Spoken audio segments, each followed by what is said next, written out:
What's up, everybody? I'm Rob. I'm Reshawn, and this is Learn, Hustle, Grow.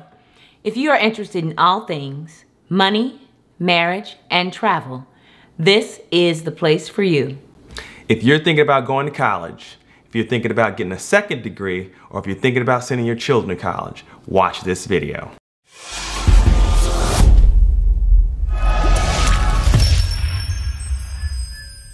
According to the Credit.com article titled U.S. Average Student Loan Debt Statistics in 2019, the average person owes over $31,000 in student loan debt. By definition, that means there are people who owe less and people who owe more, maybe even a lot more. We have previously shared that we both graduated with student loan debt. Reshawn paid off $11,000 over 10 years before we met. Together we paid off $28,000 that I owed. In the United States, many students are considering whether or not they want to go to college before they even start high school. Granted, this thought process is usually led by parents and teachers.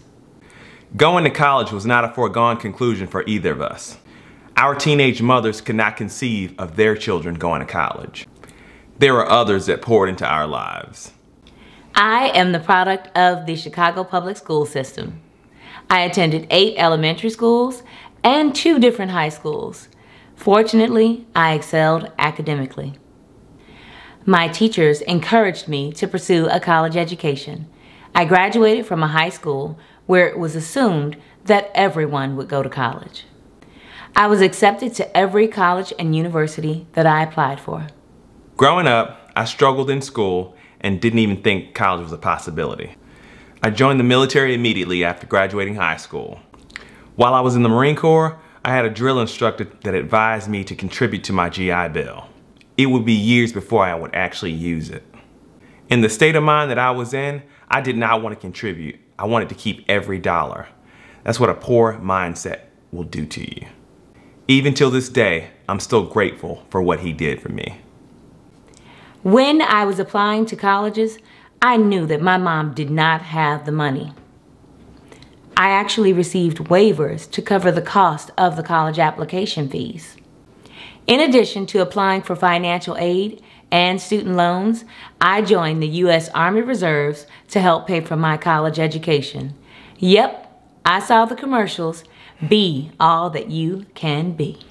After serving 4 years as a Marine, I thought that I could easily come out and work for a large communications company like AT&T. By the way, that's what I did in the Marine Corps, communications. I was wrong. I couldn't get in without the proper credentials. Unfortunately, my military experience wasn't enough. I was a leader who had achieved the rank of E5, but could not find a decent job as a civilian once I got out. Just as I was considering returning to the military, I decided to take the college entrance exam. Surprisingly, I ended up doing extremely well and decided to go to school for information technology.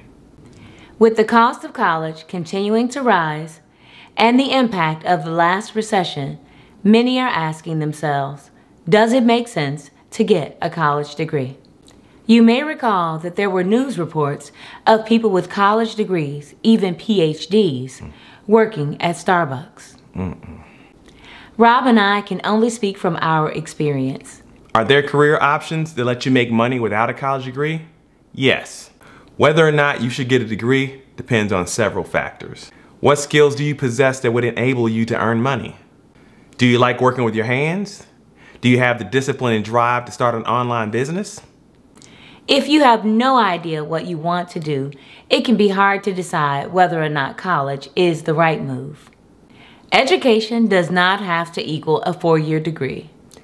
Nurses, firemen, and paramedics can make good money with an associate's degree. It's no secret that plumbers are very well paid. Established realtors can make a killing. There are also self-taught and certified software developers. Here's the thing, life isn't fair. We don't all have the same opportunities. If your parents had a business or career of any kind, you probably believe that you could follow in their footsteps. Think about it. What did you see growing up? did you have the option to work for your family or friends of the family? Exposure is absolutely critical to develop a mindset for success. If you worked your way through college, someone had to give you a shot. If you served as an apprentice to learn a skill, someone had to believe in you. It's human nature that we are more likely to offer help when we see ourselves in someone else. This is why diversity in leadership matters. In addition to the knowledge you acquire and the people you meet, college exposes you to a wealth of possibilities. If you come from a place where struggle is the norm and parents are working multiple jobs to keep the lights on, it's eye-opening to learn that one good job can be enough. In 2018, the Bureau of Labor Statistics reported that Americans with a bachelor's degree have median weekly earnings of $1,173, compared to just $712 a week for those who have a high school diploma. The Social Security Administration calculates that men with a bachelor's degree earn roughly $900,000 more over their lifetime than a high school graduate. And women with bachelor's degrees earn $630,000 more. Numbers like that impact where you live, what kind of schools your kids go to, and the kind of health care you receive.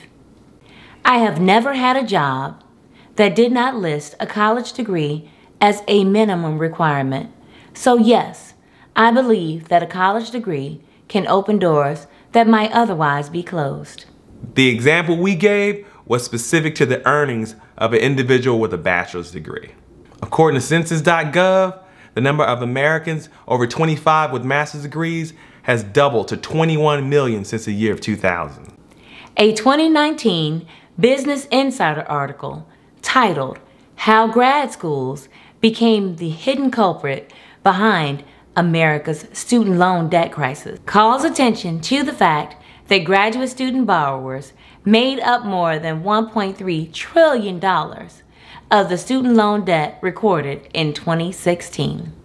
While there are certainly reasons to pursue an education beyond money, as the person taking out the loan, we have to evaluate our return on investment.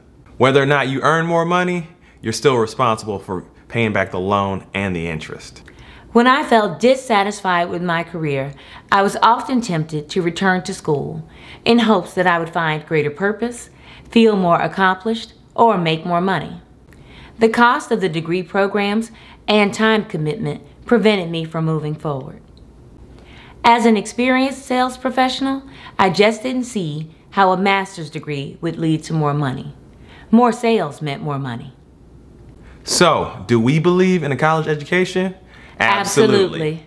Even more so for those of us who come from low-income families without the connections to come up. Consider spending your first 2 years at a junior college. This provides an opportunity to adjust to leaving high school and save thousands of dollars. When you receive your bachelor's degree, it'll come from the 4-year college or university. When considering whether or not to attend college, cost is a factor for most people. Ask yourself, will attending an Ivy League college or an out-of-state college increase your earning potential? Do you have a job lined up based upon earning a master's degree? Run the numbers. Again, you are responsible for repaying those student loans. Is a traditional 4-year college for everyone? No. If you hate the idea of spending 4 or 5 years in a classroom, consider some of the alternatives mentioned earlier. The key is to have a plan. There's no path to wealth without the pursuit of knowledge. See you in the next video.